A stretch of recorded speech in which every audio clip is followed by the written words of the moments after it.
and welcome to Rose City, the After Show, the podcast where we dive into the world of the popular novel Rose City by author Corenna Khieu. In each episode, we will be discussing a different aspect of the book, from the complex characters to the intricate plot twists and everything in between. Check out Rose City on Kindle Vella to stay up to date as we explore unique perspectives and insights on the story. The chapter title is called Deja's Worst Nightmare. And we do have a trigger warning.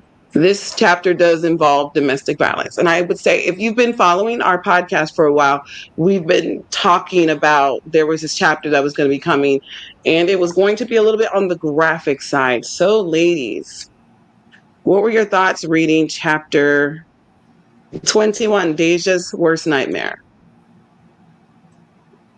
Mm. I'm not gonna be good with Antonio. For there, there's no redemption for him at this point. It was hard to read, and I actually read it a couple of times because I'm like, wow.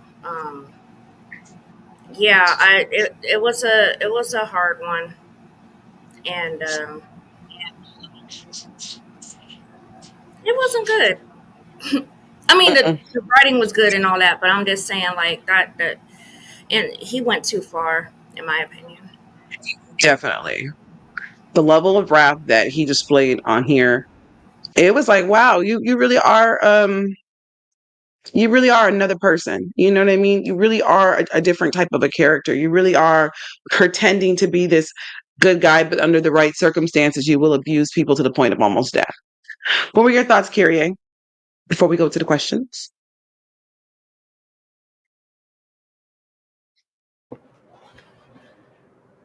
I definitely did not like Antonio anymore after this scene. It was a tough read, totally.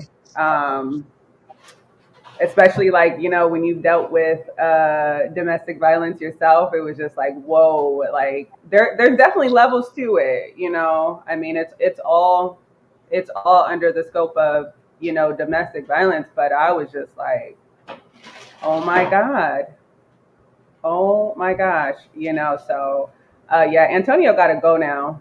I'm done with him, as Corenna would say. That's my go-to word. I'm done. I'm done now.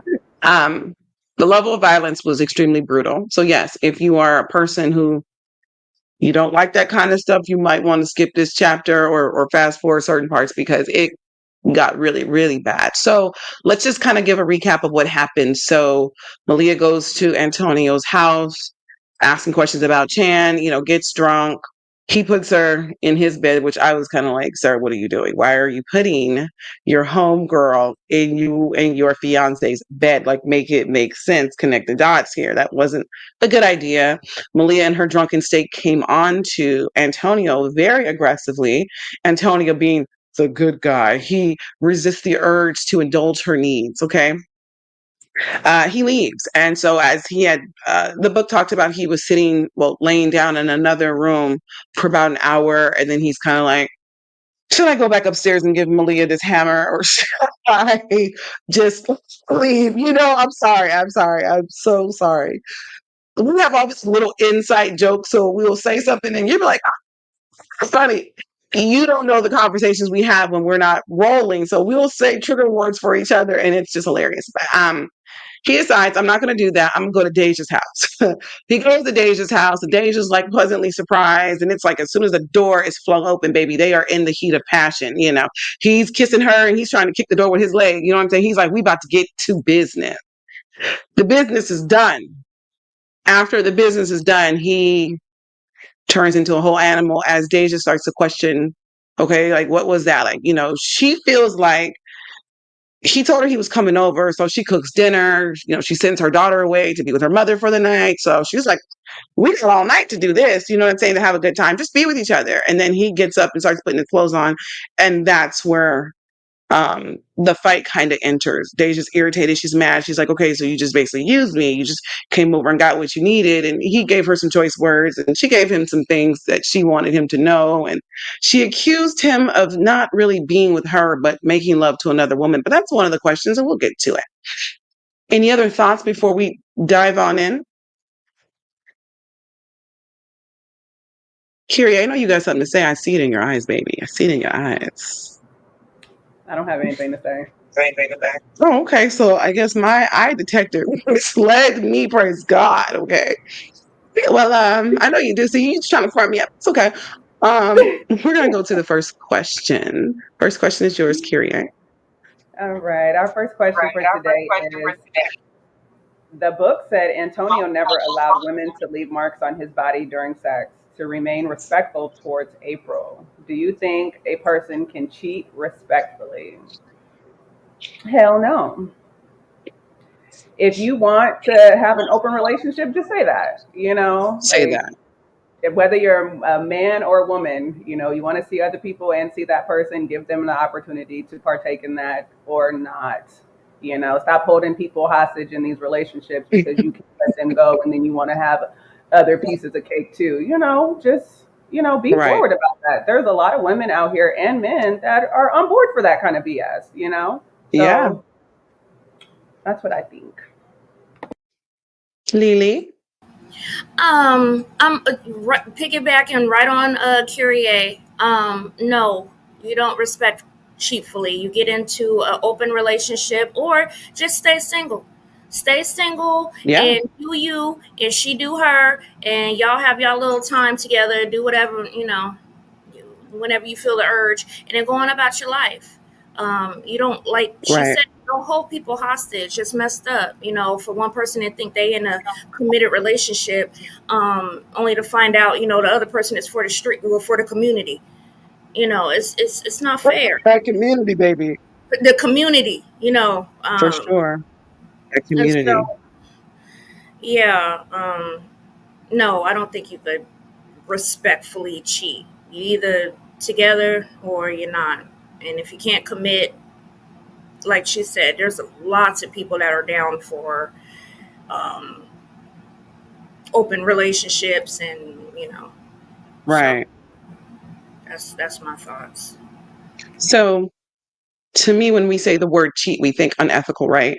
Because if you're a player, you play sports and you do something that's considered to be cheating, that's unethical, you can get disqualified. So how do you do something respectfully if it's unethical, right? Because if you have an open relationship, it's not cheating. You have an understanding. So you can't respectfully cheat because if you respectfully cheated, like, would you still be cheated? Like, I mean, like cheating, like what would that look like? If April knew, okay, Antonio's out with this woman, whatever. Okay, whatever. How I'm sorry. And so maybe that's a conversation the two of them have had, like, well, you can go out and be with other women, just don't come back with a hickey. So that's being respectful in your open relationship. So what's happening here is there's an open relationship, and she's just saying, just don't come over here with hickeys all over your neck, bro. Don't come over here with scratches all over your body, right? But that's not being like respectfully cheating. They have an open understanding of this is what it's supposed to be. But I think that it's funny that for him to tell women that he's involved with, can't have you leaving me no hickeys. I can't have you scratching me because I got to be respectful to wifey. There's no such thing. Either you're in an open relationship or you're not. There is no other way about it. So that's my question answered. I've heard of women that have told their dude like they can see other people. They just better not let her find out about it, or she better not see it, or Or she gonna don't go bring home crazy a baby. and lose it. Like she never said that. So there are a lot of women that are down for I that. think you're setting yourself up. I think you're For setting real. yourself up when you start trying to allow people to see other people, but you want to have restrictions on it. Well, you can't fall in love. He gonna fall in love with side chicks, says period. Especially when it's somebody who's been there for a long time. He's falling in love. He probably ain't even gonna have a baby with her too. So when you open that door, just be prepared to go through the door. Don't just open it and look at it. Be prepared to fully experience whatever this is. You know what I'm saying? Because pregnancies happen. And what are you gonna say? It's not respectful for you to bring your son around. Well, I'm sorry, that's his son, and I don't feel like the child ought to be punished because the mom and dad and the stepmom now had an open relationship. It was an understanding. Now the child gets blamed or gets made to feel some kind of way. Nah, I'm good with that. Open the door or leave it closed, but you can't have it both ways. You can't be double dutching. Stay in or stay out. That's what we was told when we was kids. You ain't gonna be running in and out this house. Pick a side.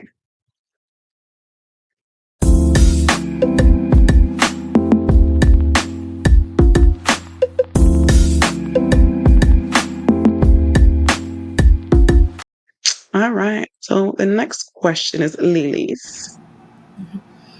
Okay, so it's Antonio was Deja's sugar daddy. He paid for her surgeries and lavish lifestyle. Do you think Antonio is in love with Deja, and that is why he does so much for her? Um, no, he's not in love with her. She's one of many playthings. Um, he's paying for this stuff. He might want her to look hot. Because they got something going on, or not, but basically hush money. Here, this is our agreement. I get what I get. This is your almost like I guess prostitution in a way. Here's your payment. I'll see you next week. Um, I don't think, and the fact that she was cool with him having like a fiance and whatever situation, he's like, okay, yeah, I'm gonna keep this one around because I know I can always, get some from her. That's why, he gets mad at Malia, or not mad, but, frustrated, and then goes over there and takes it out on her. That was an option for him because, Right. in a sense, he paid for it. But I He don't dropping think off there's that no bag, love. baby. Right. I don't think there's no love there. Definitely not. No. How about you, Kyrie? No, he's definitely not in love with her. And based on what he did to her, I don't even think he strongly likes her.